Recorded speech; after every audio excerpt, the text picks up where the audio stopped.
تعالوا نشوف المكاسب والخسائر. تعال بينا يلا احنا والشله. مين الكسبان؟ مين الخسران؟ ومين عشان نحكي مع بعض ونقول حدوته ماشيه ازاي. احكي يا شهرزاد. من اكثر الكاسبين في هذه الازمه؟ مين يلا واحد. ايوه النادي الاهلي. ليه؟ خلي بالك الاهلي والزمالك لقاء قمه.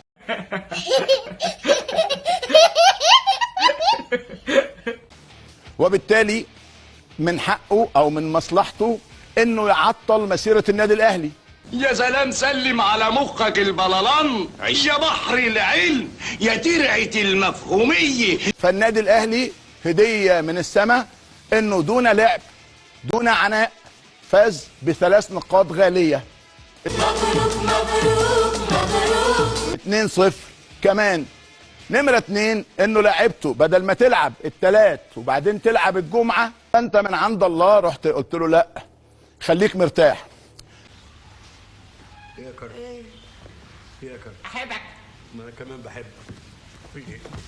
راحوا النادي، التمرين كان حالة من السعادة وحالة من الفرحة وحالة من الغبطة، انه اتمرنوا وانه عملوا تقسيمة وفرقة كسبت فرقة 2-1. مبروك والاجواء جميله والدنيا سعيده والدنيا ربيع والجو بديع ساكن الحر بتاعنا. يا لهوي! باشا معايا 3 نقاط ومعايا 2-0 ومعايا كلين شيت ومعايا الجواب. عارفين معانا ريال معانا جواب خلصانه القصه. حلاوه وظرافه عسل اللي جابت ابو السلام ابوك. طيب مين الخسران؟ بيراميدز. ليه بيراميدز ماله؟ لا ليه؟ المباراة ما بين الاهلي والزمالك، فبالتاكيد نفسهم الزمالك يكسب او يتعادل.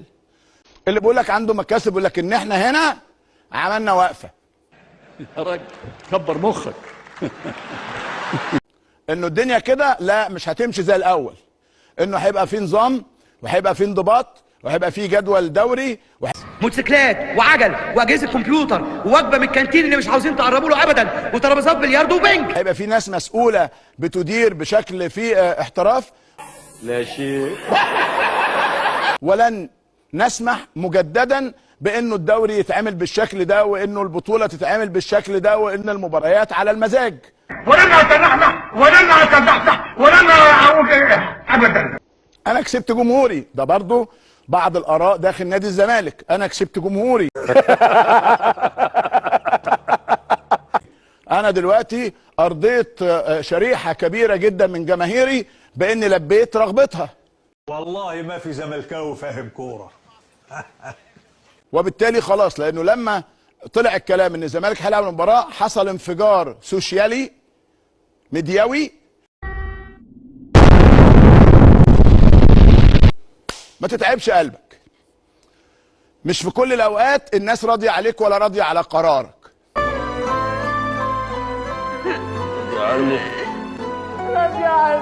المعارضين قالوا اللي انا قلته، انت ليه تدي الاهلي 3 نقاط؟ انت ليه تريح النادي الاهلي؟ ليه؟ لا الموضوع ما خلص، هو في حاجه تاني وتالت ورابع وخامس. قول يا ستموني قول.